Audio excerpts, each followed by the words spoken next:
Road traffic injury is the #1 killer of our children aged 5 to 29 years worldwide. Every year, more than 1.2 million lives are lost on our roads, and 50 million more are seriously injured. In an instant, vibrant lives become memories. Gone, leaving behind silence, heartbreak, and unanswered questions. These aren't just numbers. You see, each person killed or injured on our roads had a right to get home safe to their loved ones, no exceptions.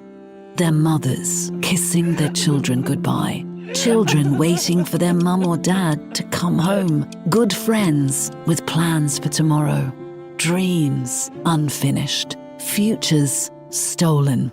Countless others live with grief that never fades. Each one of us can be a victim, and we need you to help us put an end to this needless human suffering. We all have a role to play for safer roads. Drive responsibly, demand safer infrastructure, better laws, and rigorous enforcement from our leaders.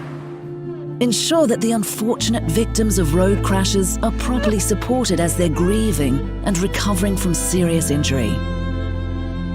And please, honor the silence by preventing the next.